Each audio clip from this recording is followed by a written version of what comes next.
32 নম্বর আয়াতে তারপরে আল্লাহ সুবহানাহু ওয়া তাআলা বলছেন ইন্না রাব্বাকা ওয়াসিউল মাগফিরা। সুবহানাল্লাহ। এত কিছু বলার পরে আল্লাহ সুবহানাহু ওয়া তাআলা সুনিশ্চিত করছেন যে অবশ্যই তোমার রব হচ্ছে, তোমার রবের ক্ষমা হচ্ছে অসীম, সুবিস্তৃত। সুবহানাল্লাহ, যে ওয়াসিয়া, যে ভাস্টনেস, এটা সমস্ত কিছুকে এনকম্পাস করে রেখেছে। আমরা গুনাহ করে যখন আমার রবের কথা স্মরণ হবে, তার কাছে ফিরে আসব, তার ক্ষমা থেকে আমি কখনোই হচ্ছে আশাহীন হতে পারি না, আশাহত হতে পারি না। এবং আল্লাহ সুবহানাহু ওয়া তাআলার এই মাগফিরাতের কথা আল্লাহ সাথে সাথে উল্লেখ করে দিচ্ছেন যে যদিও তারা কবিরা গুনাহ এবং ফাহিশ থেকে বেঁচে থেকে মাঝে মাঝে তাদের স্লিপ হয়ে যায়, মাঝে মাঝে তাদের পা পিছলে যায়, কিন্তু তোমাদেরকে স্মরণ রাখতে হবে আল্লাহ হচ্ছেন, আল্লাহর ক্ষমা হচ্ছে অসীম। তিনি তার ক্ষমা হচ্ছে সমস্ত কিছুর মধ্যে বিরাজিত রয়েছে, সমস্ত কিছুকে এনকম্পাস করে থাকে। এবং সুবহানাল্লাহ, এখানে আল্লাহ সুবহানাহু ওয়া তাআলা ইন্নাল্লাহা ওয়াসিউল মাগফিরা বলেন নাই, তিনি বলছেন ইন্না রব্বাকা, তোমার রব। রবের সাথে আমাদের এই যে কানেকশনটা, সেই কানেকশনটা আল্লাহ সুবহানাহু ওয়া তাআলা আবার স্মরণ করিয়ে দিচ্ছেন যে আমাদের রব শুধুমাত্র আমাদেরকে আমাদের প্রয়োজনীয় জিনিস সাপ্লাই দিচ্ছেন তাই কিন্তু না, বরং আমাদের রব হচ্ছেন তিনি যিনি আমাদেরকে ভালোবাসেন। আমাদের রব হচ্ছেন তিনি যিনি হচ্ছেন তার কাছে ফিরে আসলে তিনি তাকে বুক পেতে নেন, তাকে হচ্ছে সঠিক পথে আবার তাকে ফিরিয়ে নিয়ে আসেন। আল্লাহ সুবহানাহু ওয়া তাআলার ক্ষমা থেকে কখনোই আমাদের হচ্ছে আশাহত হওয়া উচিত না যে ইল্লাল্লামা, ভুল হয়ে যেতে পারে, কিন্তু তোমরা যদি ফিরে আসো তাহলে তোমাদের মনে রাখা উচিত যে আল্লাহ সুবহানাহু ওয়া তাআলা ক্ষমা হচ্ছে সমস্ত কিছুর জন্য, সবার জন্য। তো তোমাদের এখান থেকে নিরাশ হওয়ার কিছু নাই। সো আল্লাহ সুবহানাহু ওয়া তাআলা এখানে আমাদেরকে তার যে অফার, সেই অফারটা এখানে দিয়ে দিচ্ছেন যে আল্লাহ সুবহানাহু ওয়া তাআলার ক্ষমা রয়েছে। সো কখনো যদি ভুল হয়ে যায় তাহলে তোমরা তওবা করে তার পথে ফিরে আসো। সূরা নিসায় যেমন বলা হয়েছে যে যদি সেসব বড় গুনাহগুলো থেকে বেঁচে থাকে তাহলে হচ্ছে আল্লাহ সুবহানাহু ওয়া তাআলা ত্রুটি বিচ্যুতিগুলো ক্ষমা করে দিবে এবং সম্মানজনক স্থানে প্রবেশ করাবেন।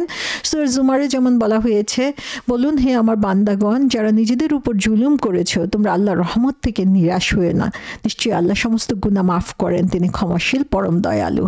তো আল্লাহ সুবহানাহু ওয়া তাআলা এইভাবে বারবার আমাদেরকে স্মরণ করিয়ে দিচ্ছেন যে ভুল আমরা করতে পারি, কিন্তু যখনই আমরা ভুল বুঝতে পারবো, ভুল বুঝে যখন আমরা আল্লাহর ক্ষমার দিকে ফিরে আসব, আল্লাহ আমাদের ক্ষমা করার জন্য সব সময় রয়েছেন এবং সেই ক্ষমার ব্যাপারে আমরা কখনো আশাহত হব না। আবার আল্লাহর ক্ষমার ব্যাপারে দেরিও করা যাবে না, সে ক্ষমা চাওয়ার ব্যাপারে আমাদের দেরি করা যাবে না। যখনই আমরা বুঝতে পারবো কোনো একটা ভুল হয়েছে, তখনই আমরা সেই ক্ষমার জন্য আল্লাহর কাছে হাত পাতবো।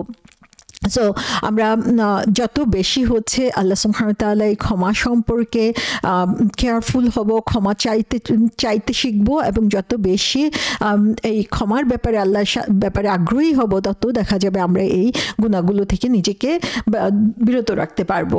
তো আল্লাহ সুবহানাহু ওয়া তাআলার ক্ষমা এত বিশাল যে তিনি আমাদের জন্য বিশেষ বিশেষ সময় নির্ধারণ করে দিয়েছেন। যেমন 5 ওয়াক্ত নামাজের মাধ্যমে এক জুমা থেকে আরেক জুমা পর্যন্ত আল্লাহ সুবহানাহু ওয়া তাআলা বলে দিয়েছেন যে সেটা হচ্ছে মানুষ যখন এগুলোতে গুনাহ থেকে কবিরা গুনাহ থেকে বেঁচে থাকবে, আল্লাহ সুবহানাহু ওয়া তাআলা হচ্ছে তার গুনাহগুলোকে ক্ষমা করে দিবেন। তো সে কারণেই হচ্ছে আল্লাহ সুবহানাহু ওয়া তাআলার কাছে আমাদেরকে চাইতে হবে যে আল্লাহ যে আমাদেরকে শিখিয়ে দিয়েছেন, আল্লাহুম্মা ইন্নাকা আফুন তুহিব্বুল আফওয়া ফাফু আন্নি, যে রমাদান মাসে লাইলাতুল কদরের জন্য স্পেশাল দোয়া আমরা যে কোনো সময় করতে পারি। আল্লাহ সুবহানাহু ওয়া তাআলা আমাদের গুনাহগুলোকে মুছে দিন, যেন এটা কোনো ধরনের ট্রেস পর্যন্ত না থাকে, কোনো চিহ্ন না থাকে, কখনোই যাতে আমার এই গুনাহগুলোর জন্য লজ্জিত হতে না হয়। আল্লাহ সুবহানাহু ওয়া তাআলার কাছে সেভাবে আমাদেরকে আন্তরিকভাবে চাইতে হবে।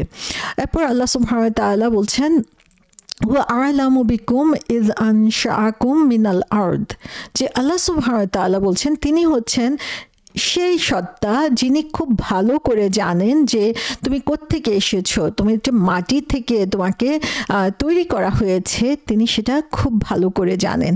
আনশাআকুম বলা হয়েছে, আনশা শব্দটার অর্থ হচ্ছে, লিটারাল অর্থ আমরা যদি চিন্তা করি তাহলে হচ্ছে যে একটা গাছ যখন সেটা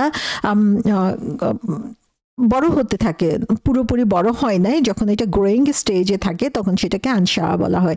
অথবা একটা বিল্ডিং উঠানো হচ্ছে, দেয়াল যে উঠছে একটু একটু করে, সেই উঠন্ত দেয়ালটাকে বলা হচ্ছে আনশা।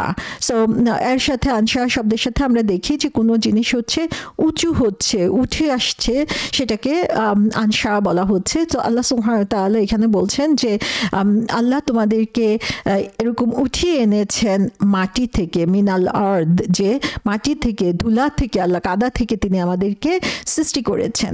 তো এখানে আমরা বিভিন্ন অর্থ দেখতে পাই যে এই যে আল্লাহ সুবহানাহু ওয়া তাআলা আমাদেরকে তৈরি করেছেন, কোত্থেকে? কাদা মাটি থেকে তৈরি করেছেন। সো কাদা মাটি থেকে আমাদেরকে উঠিয়ে এনেছেন, সেটা একটা অর্থ হতে পারে। আরেকটা অর্থ হতে পারে যে যখন আমরা ফিটাস অবস্থায় থাকি, মায়ের গর্ভে বাচ্চা অবস্থায় থাকি, তখন সেখানে আমার যে ডেভেলপমেন্ট হচ্ছে সেইটার কথা আল্লাহ বলতে পারেন। কারণ সেই সময় কিভাবে ডেভেলপ হচ্ছে আমরা হয়তো বা আল্ট্রাসাউন্ডের মাধ্যমে কিছুটা দেখতে পাই বাচ্চার ডেভেলপমেন্ট, কিন্তু প্রতিটা মুহূর্তে বাচ্চা কি অবস্থার মধ্যে আছে সেটা আল্লাহ সুবহানাহু ওয়া তাআলা জানেন। ইভেন ডেলিভারির পরে, বাচ্চা ভূমিষ্ঠ হওয়ার পরে সেই বাচ্চা যে গ্রো করছে সেটাও আল্লাহ খুব ভালো করে জানেন, সে কিভাবে তার গ্রো হচ্ছে, কিভাবে তার নার্চারিং হচ্ছে। কারণ প্রত্যেকটা ম্যাটেরিয়াল আল্লাহ সুবহানাহু ওয়া তাআলা সাপ্লাই দিচ্ছেন এখানে। তো আল্লাহ সুবহানাহু ওয়া তাআলা বলছেন যে তোমার জন্মের শুরু থেকে, একদম মাটি থেকে যখন তোমাকে তৈরি করা হয়েছে, এরপরে মায়ের গর্ভে, গর্ভ থেকে ভূমিষ্ঠ হওয়ার পরে, তারপরে তুমি যখন অ্যাডাল্ট লাইফে চলে আসছো, তোমার ব্রেন যখন ম্যাচিউর হচ্ছে, সেই সময়ে প্রতিটা স্টেজ আল্লাহ সুবহানাহু ওয়া তাআলার খুব ভালো করে জানা আছে। আল্লাহ সুবহানাহু ওয়া তাআলা বলছেন যে আমি তোমাকে তোমার চেয়েও ভালো করে জানি। আল্লাহ সুবহানাহু ওয়া তাআলা জানেন যে আমি কত দুর্বল। আল্লাহ সুবহানাহু ওয়া তাআলা জানেন যে আমি কি পরিমাণে স্ট্রাগল করছি। আল্লাহ সুবহানাহু ওয়া তাআলা জানেন আমি কি ভুল করছি। আল্লাহ সুবহানাহু ওয়া তাআলা জানেন আমি যখন তার কাছে ফিরে আসি। আল্লাহ আমাদের মনের অবস্থা যেমন জানেন, আমাদের বাহ্যিক অবস্থা যেমন জানেন, প্রত্যেকটা কর্মকাণ্ড সম্পর্কে, আমাদের চিন্তা ভাবনা সম্পর্কে তিনি পুরোপুরি ওয়াকিবহাল রয়েছেন। এবং আল্লাহ সুবহানাহু ওয়া তাআলা বলছেন যে তিনি জানেন কিভাবে আমরা এই মাটি থেকে তৈরি হয়েছি। আমরা দেখব যে এক এক জায়গার মাটির কালার এক এক রকম, এক এক জায়গার মাটির কোয়ালিটি এক এক রকম। সেই মাটি থেকে আমাদেরকে তৈরি করা হয়েছে। সে কারণে আমরা দেখি যে আমাদের মাঝে, মানব জাতির মাঝেও ভেরিয়েশন রয়েছে। এক এক এলাকার মানুষের চেহারা এক এক রকম, গায়ের রং এক এক রকম, নেচার এক এক রকম। সো এগুলো হচ্ছে আল্লাহ সুবহানাহু ওয়া তাআলার যে ক্রিয়েশন, সে সৃষ্টির যে বৈচিত্র্য, সেটাও এটার অন্তর্ভুক্ত। তারপরে আল্লাহ সুবহানাহু ওয়া তাআলা বলছেন ওয়া ইয আনতুম আজিন্নাতুম ফি বুতুনি উম্মাহাতিকুম। সো আজিন্নাতুন শব্দটা হচ্ছে, এটা হচ্ছে প্লুরাল, বহু বচন। এর অর্থ হচ্ছে যে এমব্রায়ো অথবা ফিটাস, যেটা হচ্ছে মায়ের গর্ভে রয়েছে, তাকে বলা হচ্ছে। এবং আল্লাহ সুবহানাহু ওয়া তাআলা এই আজিন্না শব্দটা আরেকটা অর্থ হচ্ছে যেটা হচ্ছে গোপন অবস্থায় রয়েছে। যেমন জিন, আজিন্না থেকে জিন্না শব্দটা রয়েছে, যে জিন হচ্ছে আমাদের থেকে গোপন অবস্থার মধ্যে রয়েছে, সে কারণে তার নাম জিন। এবং জিন আজিন্নাতান শব্দে আরেকটা অর্থ হচ্ছে যেমন ফুল যেমন ব্লসম হচ্ছে, ফুল যেমন ফুটে উঠছে, তখন সেটাকেও হচ্ছে আজিন্না বলা হচ্ছে।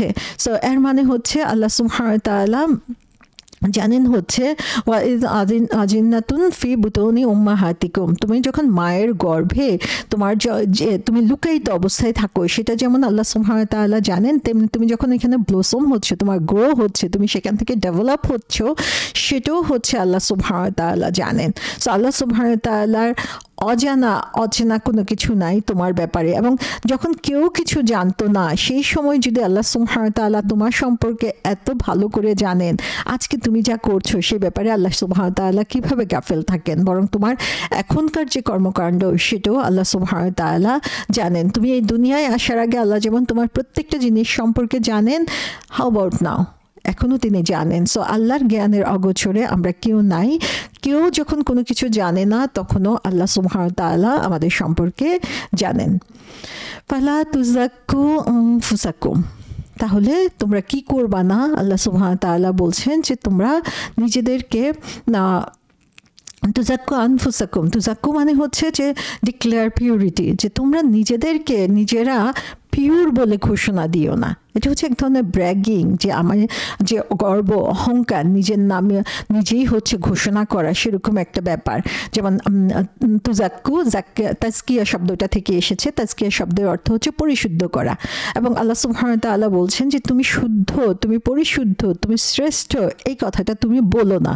তাজকিয়া হচ্ছে আমরা দুইভাবে হতে পারে। একটা হচ্ছে আমাদের কাজের মাধ্যমে, যেটা হচ্ছে আল্লাহ সুবহানাহু ওয়া তাআলার পছন্দ, যে আমি আমার কাজ দিয়ে প্রমাণ করব আমি যে পরিশুদ্ধ।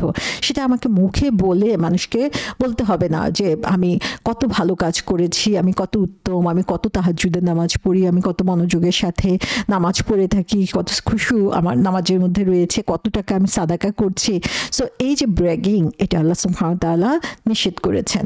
অ্যান্ড আল্লাহ সুবহানাহু ওয়া তাআলা পছন্দ করেন যে তার সন্তুষ্টির জন্য যে কাজগুলো করা হবে সেটা গোপনে করা হবে। মানুষ আমার ভালো কাজ দেখে সেটাকে অ্যাপ্রিসিয়েট করতে পারে বা অ্যাকনলেজ করতে পারে, যদিও সেগুলোর মধ্যে আমাদের খুব বেশি ইনভলভ হওয়া উচিত না। কিন্তু আমার নিজের থেকে নিজেকে বেস্ট পারসন বলে প্রমাণ করা, আমি এই ভালো কাজ করি, সেগুলো প্রচার করা, সেটা আল্লাহ সুবহানাহু ওয়া তাআলা পছন্দ করেন না। সো বি রিয়েল, যেটা হচ্ছে তুমি নিজে, সেটা আল্লাহ সুবহানাহু ওয়া তাআলা খুব ভালো করেই জানেন তুমি কি, সেটাকে হচ্ছে ফলো করে মানুষকে প্রচার করার কোনো প্রয়োজন নাই। যে তুমি কত ঘন্টা কোরআন পড়ো, কতটুকু হিফজ করো, কত রাতে কত ঘন্টা তুমি তাহাজ্জুদের নামাজ পড়ো, এগুলো মানুষকে ফলো করে প্রচার করার কোনো প্রয়োজন নাই। আল্লাহ সুবহানাহু ওয়া তাআলা এই কাজটা পছন্দ করেন না, যে মানুষ অহংকার বশত তার কাজের কথা বা তাকে ভালো প্রমাণ করার জন্য চেষ্টা করবে কোনো কারণ ছাড়াই। এ ব্যাপারে বলা হয়েছে যে মানে কত অপছন্দনীয় এই কাজটা, সেটা আমরা দেখতে পাই যে একবার রাসূল সাল্লাল্লাহু আলাইহি ওয়াসাল্লামের সামনে একজন সাহাবী তার মেয়েকে বাররা নামে ডাকছিল। বাররা মানে হচ্ছে যে হচ্ছে অনেক বেশি পায়াস, অনেক বেশি ধর্মভীরু, সেটা বোঝানোর জন্য রাসূল সাল্লাল্লাহু আলাইহি ওয়াসাল্লাম বললেন যে তুমি এই নামে ডেকো না। তখন তিনি বললেন যে তোমার নিজেদের উপরে নিজেরা নিজেদের যে পিউরিটি বা বিশুদ্ধতা বা তোমরা যে কতটুকু ধর্মভীরু সেটা নিজেরা ডিক্লেয়ার করতে যেও না, কারণ আল্লাহ সুবহানাহু ওয়া তাআলা খুব ভালো করে জানেন তোমরা কে কেমন। তখন তাকে জিজ্ঞাসা করা হলো তাহলে তাকে কি ডাকবো, তিনি বললেন জাইনাব। তো এখান থেকে আমরা দেখি যে নিজে ডিক্লেয়ার করা কারো ব্যাপারে সেটা আল্লাহ সুবহানাহু ওয়া তাআলা পছন্দ করেন না, কারণ আল্লাহ সুবহানাহু ওয়া তাআলা মানুষের অন্তরে গোপন অবস্থা পর্যন্ত জানেন। আমি যতই মানুষকে বলি না কেন, আল্লাহ জানেন আমার ইখলাসের অবস্থা, আল্লাহ সুবহানাহু ওয়া তাআলা জানেন যে আমি কেন এই কাজগুলো করছি। একবার এক লোক রাসূল সাল্লাল্লাহু আলাইহি ওয়াসাল্লামের সামনে আরেকজনের প্রশংসা করলো। রাসূল সাল্লাল্লাহু আলাইহি ওয়াসাল্লাম বললেন যে তুমি তো তোমার ভাই বন্ধুর ঘাটটাই কেটে দিলে, এবং তিনি বারবার এটা বলতে থাকলেন। তার কারণ হচ্ছে সে তার প্রশংসা করেছিল, এবং তিনি বললেন যে তুমি যদি কারো প্রশংসা করতে চাও তাহলে তুমি বলতে পারো এটা যে আমি মনে করি সে এরকম, কারণ আল্লাহ হচ্ছে তার সম্পর্কে বেস্ট জানেন, এবং আল্লাহ সুবহানাহু ওয়া তাআলাই হচ্ছে তার পিউরিটির সার্টিফিকেট দিতে পারেন, অন্য কেউ তার পিউরিটির সার্টিফিকেট দিতে পারেন না। তো এই জন্যই হচ্ছে মানুষের প্রশংসা করা, সামনাসামনি প্রশংসা করা হচ্ছে আল্লাহ সুবহানাহু ওয়া তাআলার অপছন্দনীয়, এবং নিজে থেকে ঘোষণা দেওয়া সেটাও আল্লাহ সুবহানাহু ওয়া তাআলার অপছন্দনীয়। এবং আমরা দেখি যে একটা হাদিসে এসেছে যে একবার এক লোক ওসমান রাদিয়াল্লাহু আনহুর সামনে আসলো এবং তার প্রশংসা করলো, এবং তখন আল মিকদাদ বিন আল আসওয়াদ তিনি হচ্ছেন তার মুখে হচ্ছে ধুলো মেরে দিতে লাগলেন, এবং তিনি বললেন যে রাসূল সাল্লাল্লাহু আলাইহি ওয়াসাল্লাম আমাদেরকে বলছেন যে কেউ যদি কারো প্রশংসা সামনাসামনি প্রশংসা করে তাহলে তার মুখে ধুলো মেরে দাও। তো সুবহানাল্লাহ, যে কাজটাকে কি পরিমাণ আল্লাহ সুবহানাহু ওয়া তাআলা এবং রাসূল সাল্লাল্লাহু আলাইহি ওয়াসাল্লাম অপছন্দ করেছেন। তারপরে আল্লাহ বলছেন হুয়া আ'লামু বিমান ইত্তাকা, যে তিনি জানেন, তার সম্পূর্ণ গোচরে রয়েছে কে হচ্ছে কার মধ্যে তাকওয়া রয়েছে। তাকওয়া মানে হচ্ছে কনশাস, যে আল্লাহ সম্পর্কে ভয় রয়েছে, আল্লাহ সম্পর্কে যে সবসময় কনশাস থাকে, সেটা তুমি ঘোষণা করার দরকার নাই, কারণ আল্লাহ সুবহানাহু ওয়া তাআলা জানেন যে কে হচ্ছে সবচেয়ে বেশি আল্লাহ ভীরু, কে হচ্ছে আল্লাহর সন্তুষ্টির জন্য কাজ করছে। সো তোমরা তোমাদের আউটার অ্যাকশনের উপরে ডিপেন্ড করো না বাইরে থেকে কি দেখা যায় সেটার উপরে ডিপেন্ড করো না, কারণ তাকওয়া হচ্ছে অন্তরের ব্যাপার, এটা হচ্ছে ইনার মোরাল এক্সেলেন্স। সো সেটা আল্লাহ সুবহানাহু ওয়া তাআলার চেয়ে ভালো কেউ জানে না যে তার অন্তরের মাঝে কি রয়েছে। সো আল্লাহ সুবহানাহু ওয়া তাআলা খুব ভালো করে জানেন। সো তুমি নিজেরটা নিজে ঘোষণা করতে যেও না, নিজেরটা নিজে গুনে গুনে বলতে যেও না যে তুমি কি কি কাজ করেছো। আল্লাহ সুবহানাহু ওয়া তাআলা তোমার কাজে বারাকা দিবে তোমার সিনসিয়ারিটির উপরে। সো সে কারণে হচ্ছে ঘোষণা করা থেকে বিরত থাকো, আল্লাহর ভয়কে নিজের মাঝে রাখো, তাহলে হচ্ছে তুমি আল্লাহ সন্তুষ্টি অর্জন করতে পারবে। এবং আমরা কিভাবে বুঝবো যে আমাদের কাজের মধ্যে সিনসিয়ারিটি রয়েছে কিনা? আমাদেরকে তিনটা জিনিসের ব্যাপারে কেয়ারফুল হতে হবে। একটা হচ্ছে যে রিয়া সম্পর্কে আমাদেরকে সতর্ক হতে হবে। রিয়া মানে হচ্ছে প্রদর্শন ইচ্ছা, যে মানুষকে শো অফ করার জন্য আমরা যে কাজগুলো করে থাকি সেগুলো থেকে মানুষের প্রশংসা পাওয়ার জন্য, মানুষকে দেখানোর জন্য কাজ থেকে দূরে সরে থাকতে হবে। সেকেন্ড যেটা, সেটা হচ্ছে মানুষের কাছ থেকে শোনার আশা দূর করতে হবে, যে মানুষ বলবে যে হ্যাঁ সে কত ভালো, সে কত বেশি নামাজি, সে কত সুন্দর পর্দা করে, সে কত দানশীল, এই কথাগুলো শোনার জন্য অপেক্ষা করা এবং সেগুলো শুনলে পরিতৃপ্তি লাভ করা, সেটা থেকে নিজেকে দূরে সরে রাখতে হবে।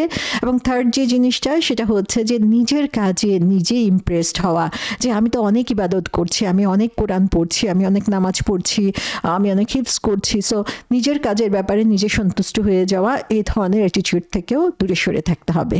তো আল্লাহ সুবহানাহু ওয়া তাআলা এই একটা আয়াতের মাধ্যমে আমাদেরকে দেখিয়ে দিয়েছেন যে যারা হচ্ছে এই মুহসিন তাদের কোয়ালিটি কি হওয়া উচিত। এবং তার সাথে সাথে আল্লাহ সুবহানাহু ওয়া তাআলা বারবার আমাদেরকে স্মরণ করিয়ে দিচ্ছেন যে তিনি মানুষের অন্তরের অবস্থা জানেন, তিনি বাইরের অবস্থা জানেন। ইভেন যখন মানুষ মায়ের গর্ভে ছিল, যখন সমস্ত কিছু অগোচরে ছিল, তখনও তার গোচরে ছিল। সো আমাদের উচিত না নিজেদের ঢোল নিজে পিটানো, নিজেদের গুণ বর্ণনা করা, নিজেদের প্রশংসা নিজেরাই হচ্ছে অন্যদের সামনে প্রচার করা। কারণ আল্লাহ সুবহানাহু ওয়া তাআলা জানেন আমার প্রতিটা কাজের পিছনে কি কাজ করছে, আমার ইখলাস কতটুকু ছিল, সিনসিয়ারিটি কত ছিল, আমার নিয়তের পবিত্রতা কতটুকু ছিল, সেটা আল্লাহ সুবহানাহু ওয়া তাআলা খুব ভালো করেই জানেন।